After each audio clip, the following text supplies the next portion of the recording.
Ready when you are. Today I'm going to be talking about limb regeneration.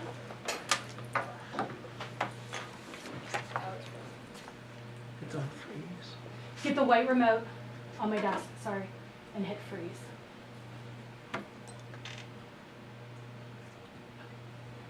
Sorry.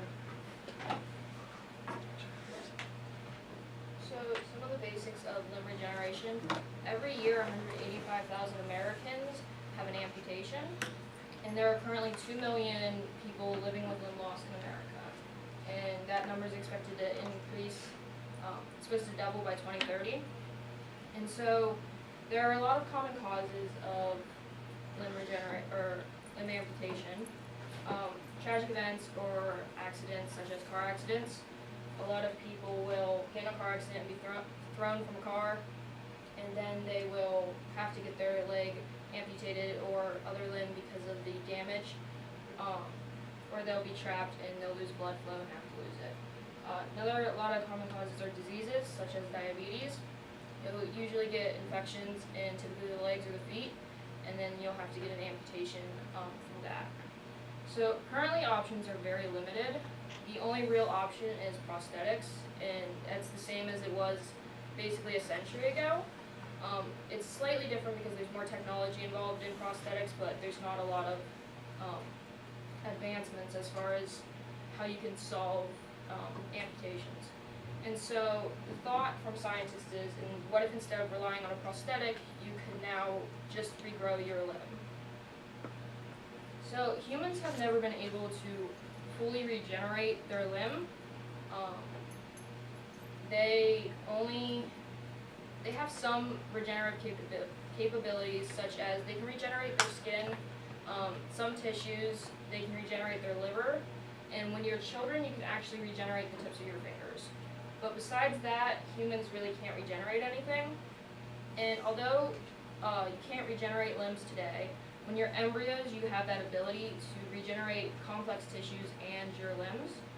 And but this process is lost during embryogenesis, and so you no longer have that ability today. So the human healing process right now is pretty simple.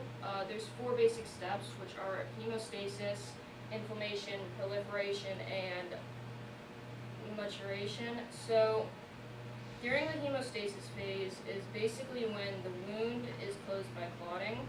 It's the quickest stage of all 4 of them, and it's basically pretty simple. The inflammation stage, it begins right after the injury when the injured blood vessels cause swelling, and during this stage the damaged cells, pathogens, and bacteria are removed from the wound area. The 3rd and 4th stage are kind of the most important right now in the human healing process. So the proliferation stage is where the wound is rebuilt with new tissue made of collagen, and so that's been very important. And the maturation stage is also called the remodeling stage, and it's during this stage that the wound fully closes. 2 important things in the human healing process are fibroblasts and scarring. So fibroblasts are cells in connective tissues that produce collagen and other fibers, and they play an important role in the healing process, and the formation of scar tissue is a response of these fibroblasts being damaged. So that's where scarring comes into play. Humans right now basically are meant to heal fast. All they ever do is scar, and so that's where that is. So while we can't regenerate any limbs, scientists are looking at animals that can. And these are mainly invertebrates and vertebrates, but the invertebrates are less important because they don't really apply to humans. But some invertebrates that can regenerate their limbs are flatworms and hydras. They're kind of in the same field, and they can regenerate their heads or tails at any point when they're cut up into pieces. And then the other invertebrate is a sea star that can regenerate all their limbs as long as their circular core is intact. But if that core is no longer intact, they lose that ability.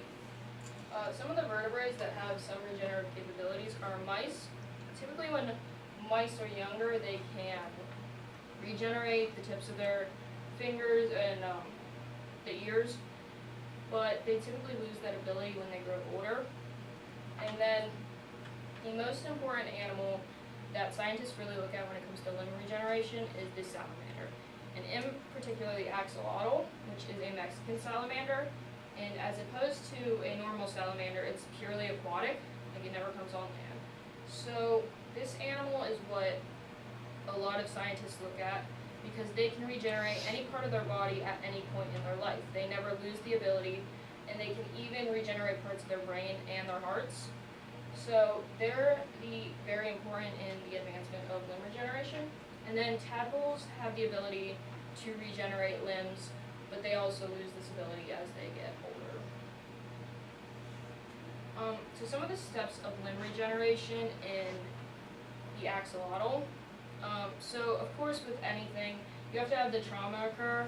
So the trauma has to occur that results in some sort of amputation. And so this trauma occurs, and then after that, the blood cells start clotting, and they rapidly stop the bleeding at the wound site, typically like humans. But it changes because then the wounds, or the cells work together to cover the amputation and form what is known as a wound epidermis. And then that wound epidermis is, it grows and divides rapidly, and then it starts to form the blastema, which is very important when it comes to axolotl's regeneration of limbs. So this blastema is made up of bone, cartilage, muscle, and other cells. These cells then dedifferentiate to become similar to stem cells. And then these stem cells will grow and multiply and eventually become fully developed bone or skin cells. So in the end, the limb will be fully redeveloped, and it will include skin, bone, cartilage, and stem cells. So this is a representation of the axolotl limb regeneration, and it kind of just shows how you can see their arm growing back and what it will include in the end. So it'll be a fully redeveloped arm or leg and have all its capabilities as it did before. So macrophages are very important when it comes to thinking of limb regeneration. This is one of the key components that axolotls use when they regenerate their limbs. And so scientists have found that the immune system is very important when it comes to limb regeneration, and that is what the macrophages are. They are cells that serve a critical role in the inflammation response after injury, and they have been previously connected to limb regeneration. So a study by James Godwin in 2013 showed that how important macrophages are in regeneration. So in this study, they injected a drug into the axolotl's limb before it was amputated that would take away the macrophages. And in doing this, they realized that the axolotls, instead of regenerating their limb, would just scar over. So it helped them realize that these macrophages are very important for limb regeneration, and that it could be a key step in helping humans one day regenerate their limbs. So here's a video that kind of shows a salamander regrowing its limbs. We're going to have a look at the way in which an amputated limb grows over the course of about 90 days in a salamander. That's a time-lapse movie, watching that thing grow. And now we're going to see what's really going on. Here's the salamander, and it's got a completely new limb. It looks perfect. It has inside bone, it has nerves and muscle, and it can even wiggle. In fact, it's perfect. Now we're going to cut it off. But here's the good news. It grows back. So don't be too scared. First, wound healing. Did you see that wound heal? Now we're watching what the nip can do that we cannot do. Cells are streaming out of the surrounding tissues into the area of the wound and forming what we call a blastema, which is a group of undifferentiated cells that are in fact really just like stem cells. And they're multicolored because they come from skin, from muscle, and even from cartilage. And these have a miraculous memory of what they used to be and are able to form a perfectly functional limb.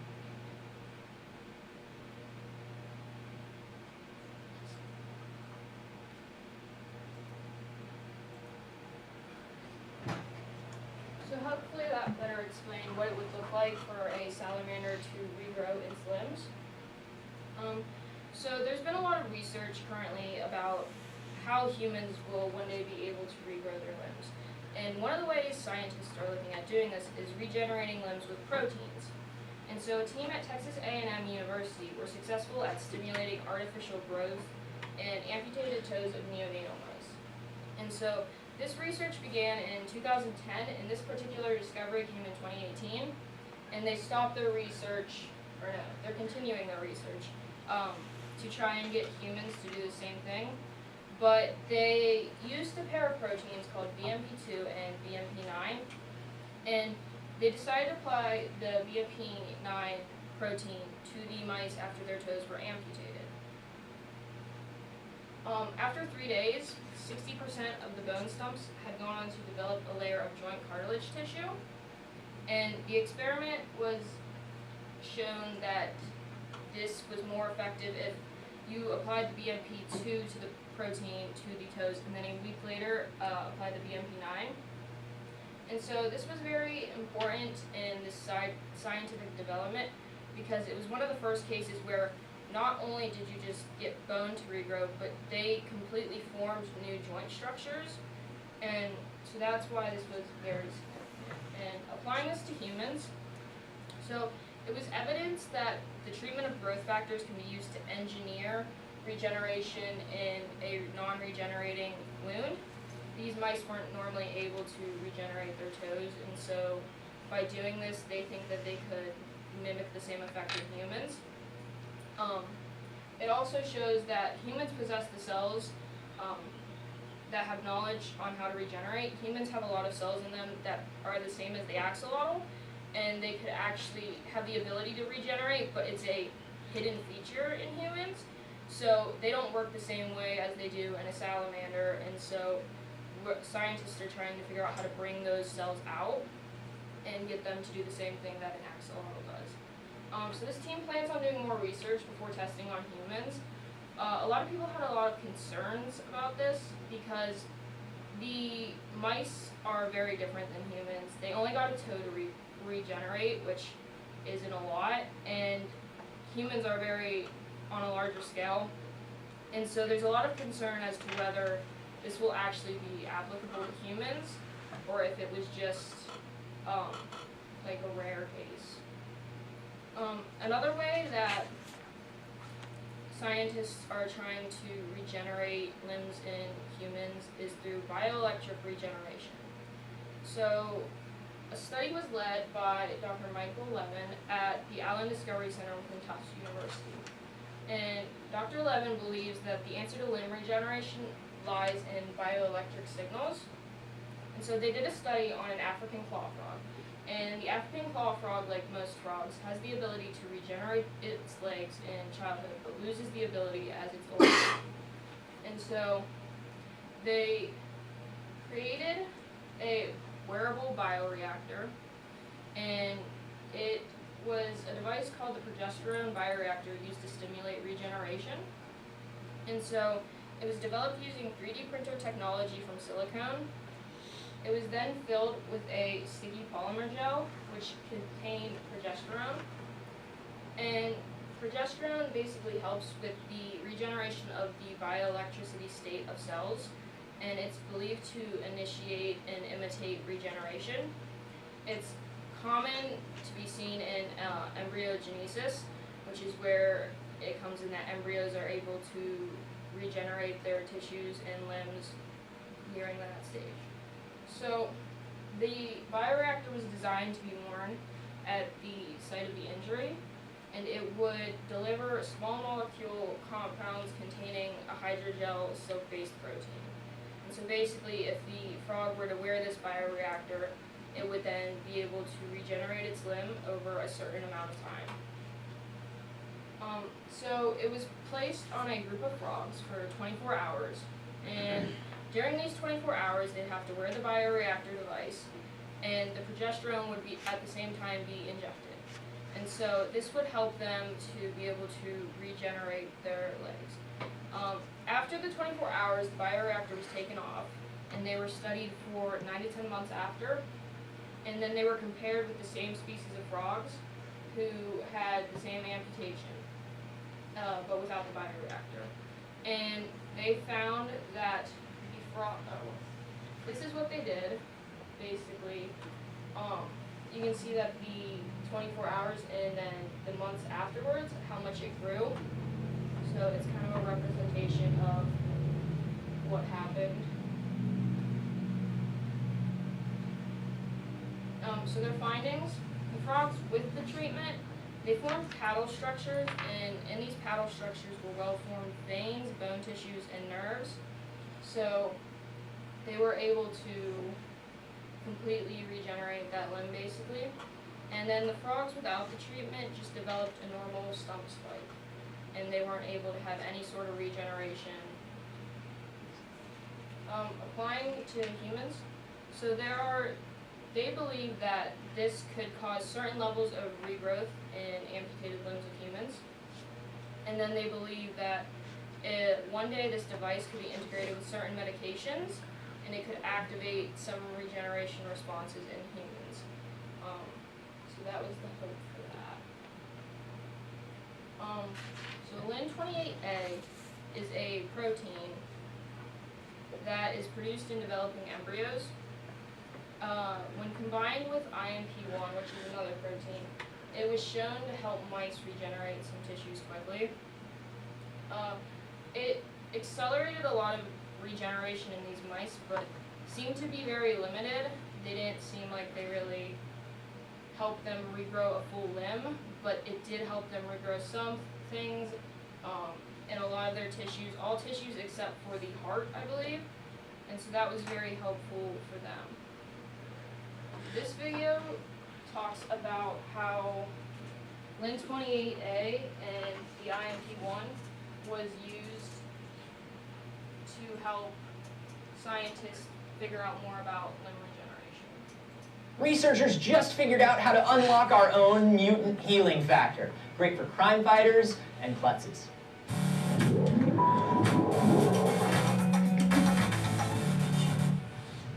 Anthony here for D-News, and a couple of research teams from the Children's Medical Center Research Institute at UT Southwestern might have just turned us into Wolverine, or the Lizard.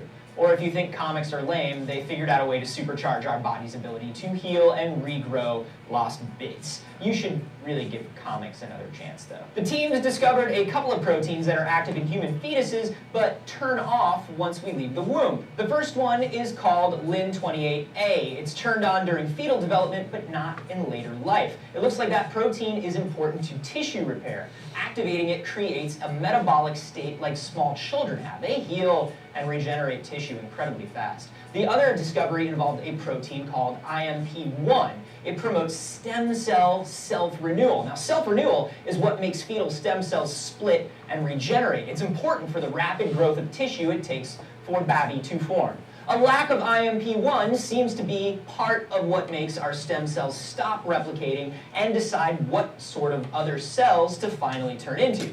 IMP1 production starts slowing down in later fetal development because of other molecules that start appearing, and those molecules increase because of that first protein, Lin28A. It starts shutting off too. So all these things are connected, and learning to reactivate them in adults could be the secret to much faster healing, and even the regeneration of tissue after some real bad injuries. Get that Lin28A going, it gets the IMP1 going, and boom, you're creating stem cells. Shut them down, and those stem cells really quickly become specific cells. Research from one of the teams published in the journal Cell showed that controlling these proteins in mice improved hair regrowth and fast healing and better repair after ear and digit injuries. It unfortunately didn't help regenerate heart tissue, which means this might not be the key to unlimited, ethically sourced stem cells that we've been looking for. But the team does think they could create metabolic drugs that could repair wounds super quickly, more cleanly than the adult body can repair itself, and can even repair wounds that are just too severe for the body to heal on its own.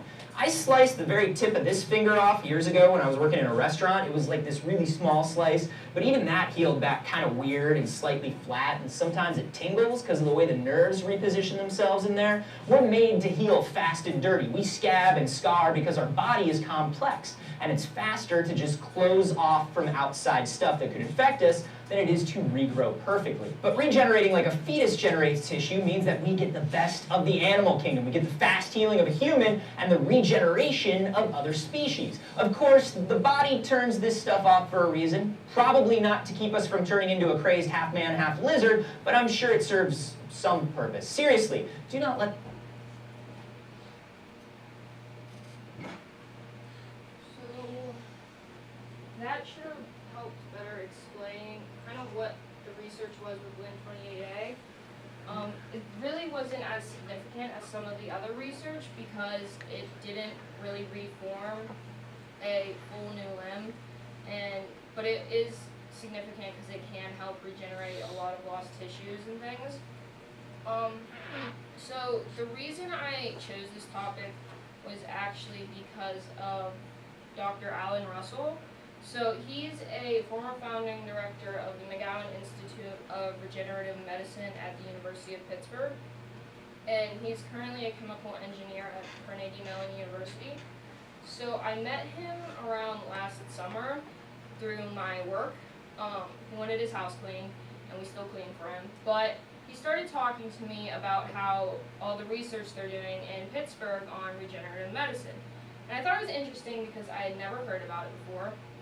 Never really knew anything about it, and I didn't realize that we were even trying to regenerate limbs in humans, or we were even close to doing it someday. So that's kind of why I chose it, and I thought it was important to mention this because a lot of the research for regenerative medicine is happening in Pittsburgh, and so I thought it was interesting. So the future, scientists predict that human trials should begin around next year. They don't really have a lot more than that besides those two very significant trials that they did should somehow cause humans to regenerate their limbs. And they then predict that by 2030 they should be having humans regenerating their limbs. So they think that in that amount of about 10 years that they can figure out how they could have humans regenerating their limbs, which to me is a bit of a stretch. I don't think that in 10 years we're going to be having humans be able to regenerate limbs, but that's what they're estimating. So some of the controversy, a lot of the controversy I saw was on the animal cruelty. So a lot of animals are kind of harmed in the research that was being done. They have to have their limbs repeatedly amputated over and over again, and a lot of people think it's unethical. There's some groups, like the group of frogs that didn't wear the bioreactor, are just stuck with a amputated limb. And so a lot of people I actually saw, they called it a barbaric act of torture, and that there should be a smarter way of conducting this research. But from what I've found, there's not a better way. The only way to really test this is to test it on animals, the way they were doing it. But that was a major cause for concern among people.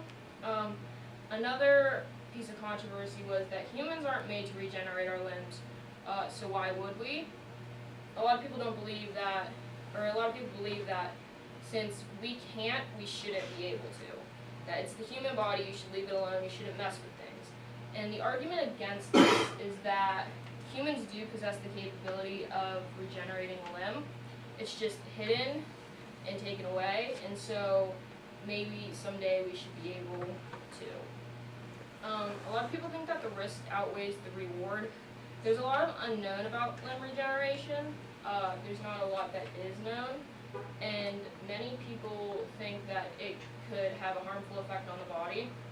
It could possibly cause more cancers, which is always a negative, but it also would largely affect an amputated limb, because when your limb's amputated and it's sealed off, it's meant to be that way, and it's easier that way to get a prosthetic the way it heals. But if you start trying to regrow your limb, it could screw up your stump if you have an amputated limb, and then getting a prosthetic would be a lot harder, especially if limb regeneration doesn't work. And then one more was that they didn't think that it would take too long for a limb to regenerate. So some scientists actually predicted that it could take 20 years just for a human to regenerate that one limb back. which again creates the problem of what do they do with prosthetics. They wouldn't be able to walk because if their limb is just constantly regrowing just a little bit, they would have to change their prosthetic, which could be a problem. So a lot of people think it would take way too long for that limb to actually regrow. So my opinion, before this, I thought it was interesting, but I also thought it was kind of impossible. I didn't think it was that close. I didn't really realize anything about it. Afterwards, I think it could help a lot of people. I probably wouldn't, but I don't know. And it's a lot closer than I thought. I didn't realize that people could actually be regenerating limbs fairly soon if this all works out. And those are my references.